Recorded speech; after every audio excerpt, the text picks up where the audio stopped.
जाओ।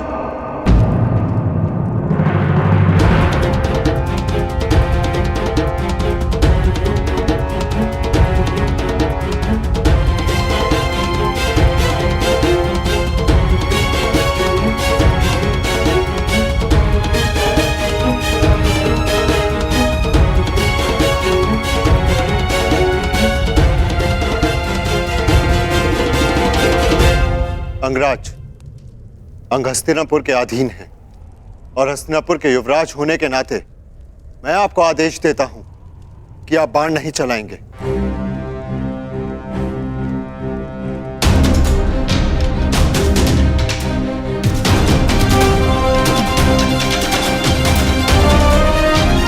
और अर्जुन, यदि तुम्हें अपने ज्येष्ठ भ्राता का तनिक भी मान है तो तुम प्रहार नहीं करोगे। परंतु क्यों भ्राताश्री? क्योंकि हस्तिनापुर यदि हाथ है तो हम सब उसकी उंगलियां हैं, और एक ही हाथ की उंगलियां एक दूसरे को नहीं मारती।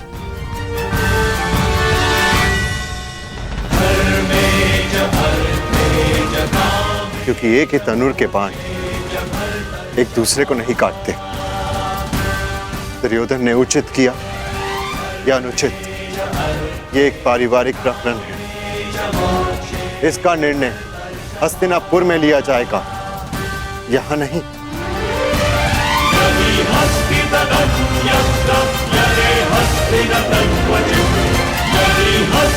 यदि यहां हस्तिनापुर के कुमारों के मध्य संघर्ष हुआ तो हस्तिनापुर उपहास का पात्र बन जाएगा। परंतु यह युद्ध मेरे और कर्ण के मध्य है।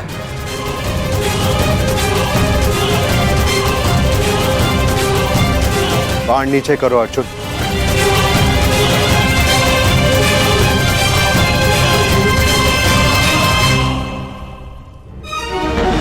अंगराज, इस समय अनुज दुर्योधन के प्रतिनिधि हैं।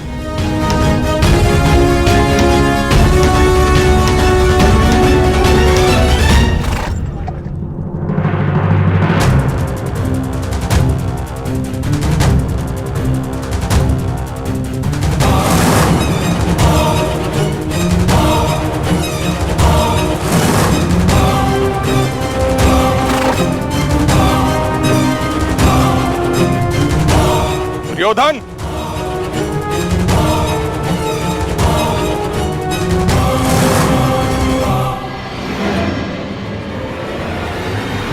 मेरे मार्ग में मत आइए मद्र नरेश। मेरा परामर्श है आप सही मार्ग पर वापस आ जाए।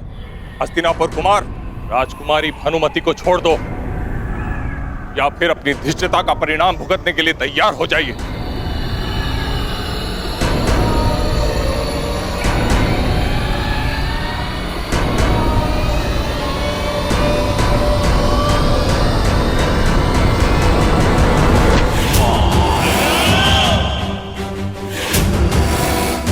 परिणाम की चिंता व्यापारी करते हैं, दुर्योधन केवल युद्ध करता है। तो फिर किससे युद्ध करना चाहते हो? चुन लो।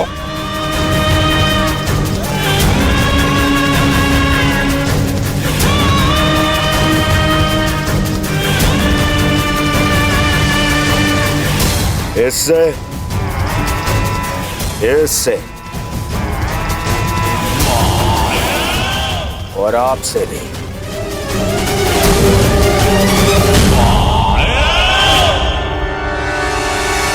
युवराज युधिष्ठिर, यदि कोई और दिन होता तो आपके इस तर्क की काट अवश्य प्रस्तुत करता, परंतु आज मेरे मित्र को मेरी सहायता की आवश्यकता है। अर्जुन, जीवन लंबा है, आज नहीं तो कल एक दिन अवश्य आएगा जब हमारा अधूरा द्वंद्व अवश्य पूरा होगा।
तो मेरी चिंता छोड़ो, भानुमति को रोको।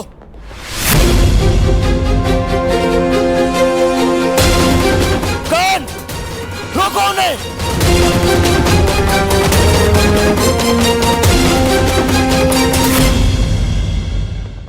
तुम्हारा मान और प्राण सुप्रिया का उत्तरदायित्व है।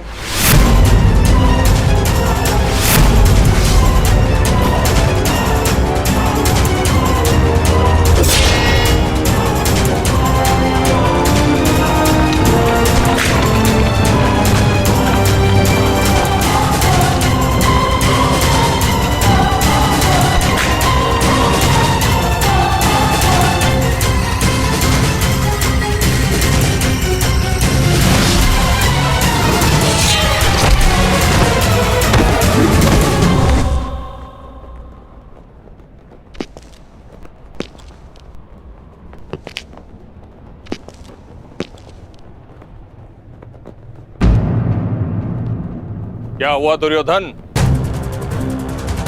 बहुत बड़ी बड़ी बातें कर रहे थे और अपनी सहायता के लिए एक सूत पुत्र को बुला रहे। एक समय वो था जब गंगा पुत्र देवव्रत ने अकेले 3 काशी कन्याओं का हरण किया था, और आज 3 पीढ़ी पश्चात परिस्थिति ये है कि हस्तिनापुर के महाराज कुमार अपनी सहायता के लिए एक सूत पुत्र को बुला रहे हैं। मद्र नरेश! अरे दुर्योधन, क्या हुआ? क्रोध आ गया? आक्रमण करोगे तो करो, मैं प्रस्तुत हूं। सावधान!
ना हिलने का प्रयास करना और ना राजकुमारी भानुमति को स्पर्श करने का, वरना अपने प्राण से जाओगे।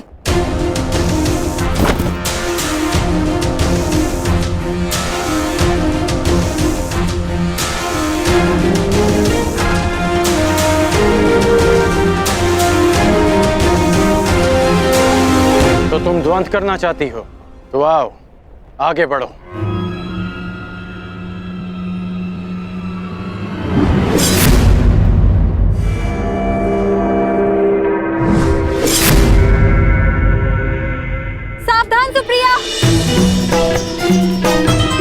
कुमारियों के हाथ में मेहंदी शोभा देती है, खड़क नहीं। और सच्चे वीर पुरुष को हरण करना शोभा नहीं देता।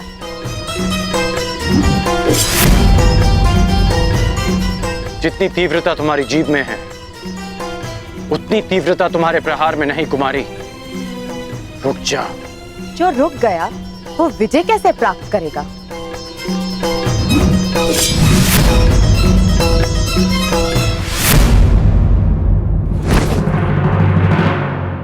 शत्रु का क्रोध शल्य के जीवन का अमृत है। दुर्योधन, अब तुम्हारी सहायता के लिए कौन आएगा?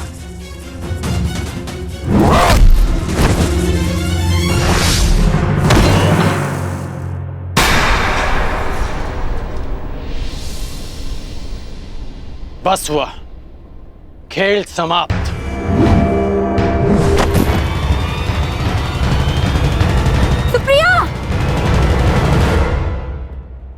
वीरांगना पराजित हुई, अब शांत रहना तुम्हारा धर्म है।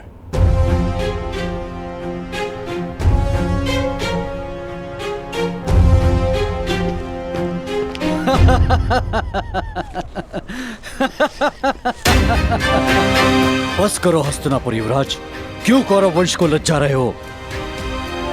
अपनी गदा उठाने के लायक तो हो नहीं, भानुमति को कैसे ले जाओगे? हम सबका अपमान करने वाले, देखते हैं अपना मान कैसे बचा पाओगे। अपमान का प्रतिकार है शत्रु के प्राण।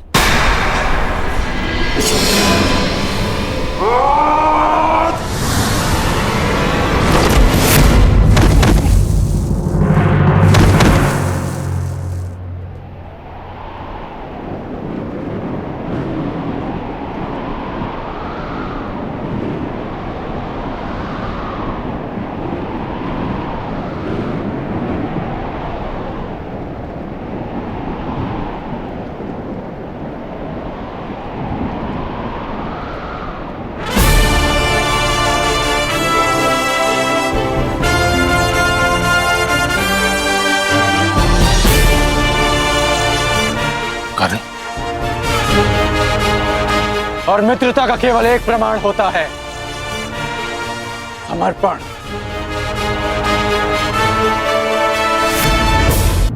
एक मित्र के लिए सबको शत्रु बना लेना मूर्खता है युवराज। जरासंध एक था, इसलिए तुम जीत गए। मगर हम अनेक हैं, हमें कैसे हराओगे?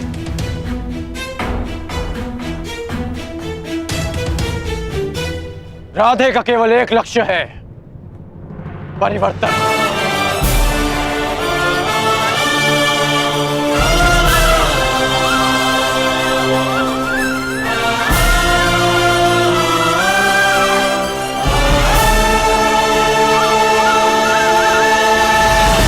यदि किसी में भी बल है तो आगे बढ़ो।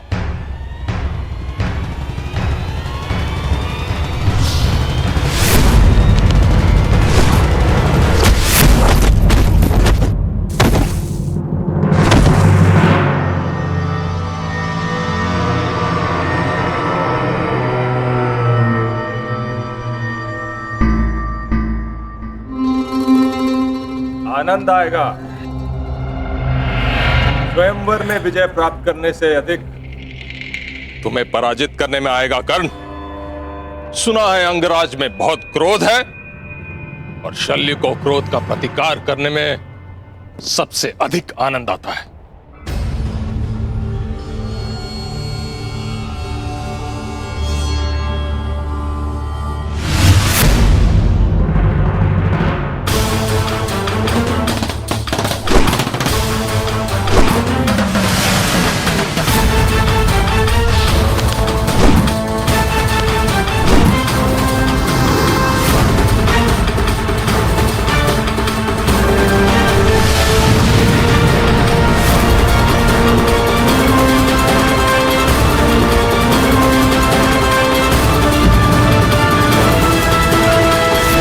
हट भी है।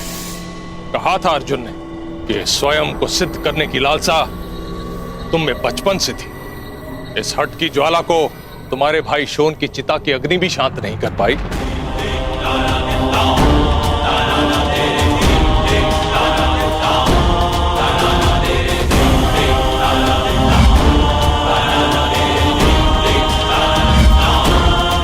क्रोध आ रहा है कर्ण।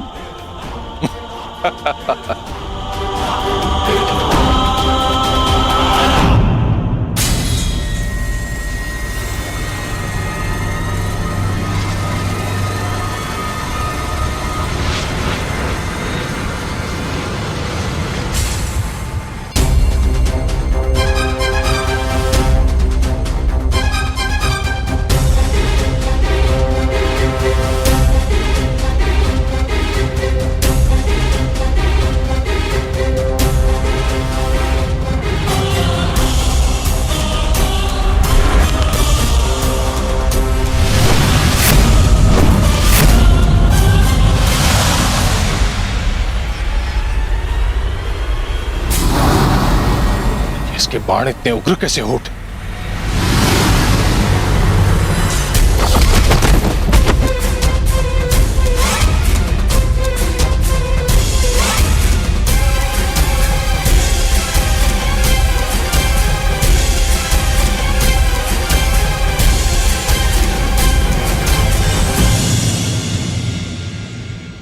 तुम्हारे क्रोध से मुझे शक्ति मिलनी चाहिए थी, फिर ऐसा क्यों नहीं हुआ?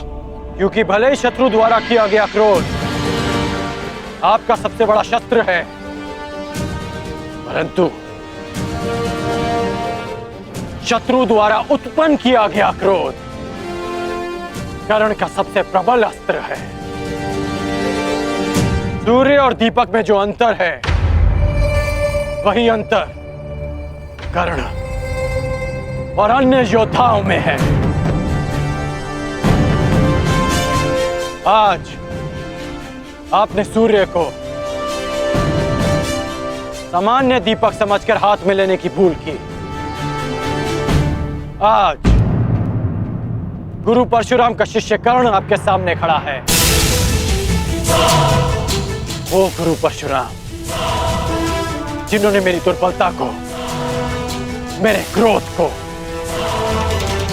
मेरी सबसे बड़ी शक्ति में परिवर्तित कर दिया।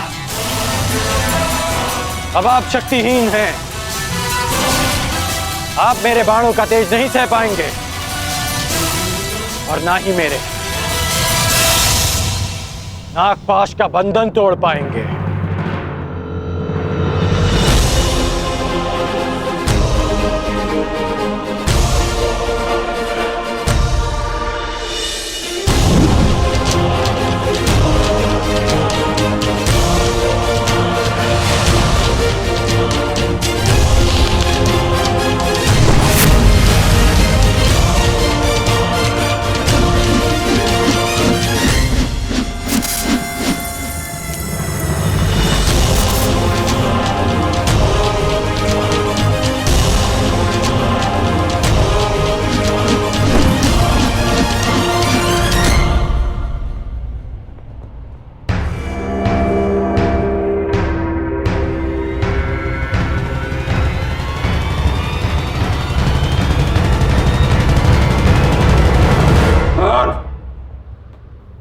मुझे बंधन में मत बांधो कर्ण, हमारा वध कर दो, नहीं तो शल्य को कभी शांति नहीं मिलेगी।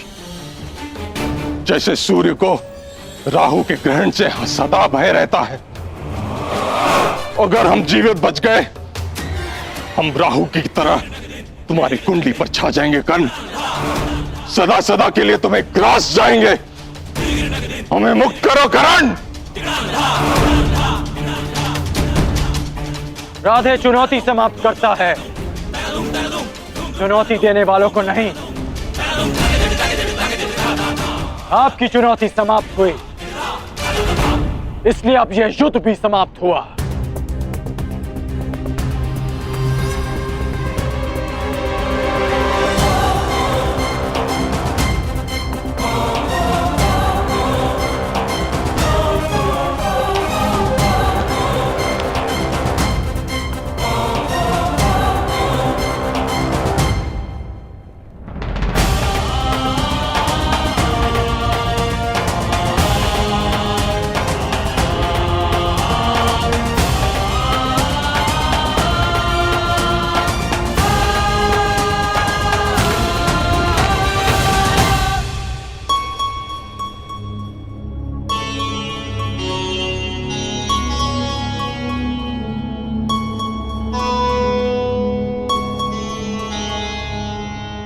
सखी, मैं तुम्हें छोड़कर कहीं नहीं जाऊंगी।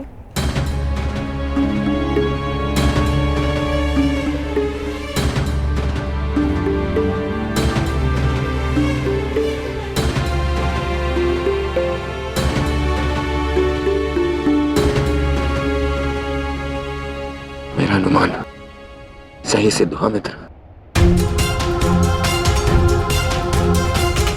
मैंने तुम्हें यहाँ लाकर कोई भूल नहीं की।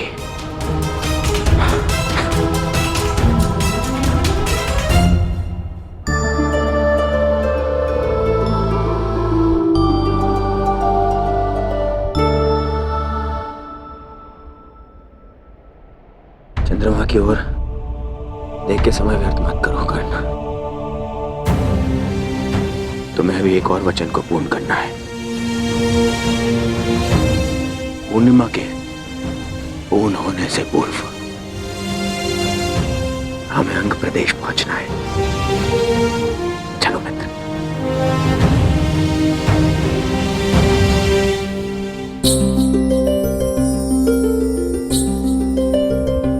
हर दिन कुछ बढ़कर मुझे सताने का प्रयास ना करो चंद्रदेव। तुम्हारे पूर्ण होने से पूर्व ही मेरा कर्ण अपना वचन पूर्ण करेगा।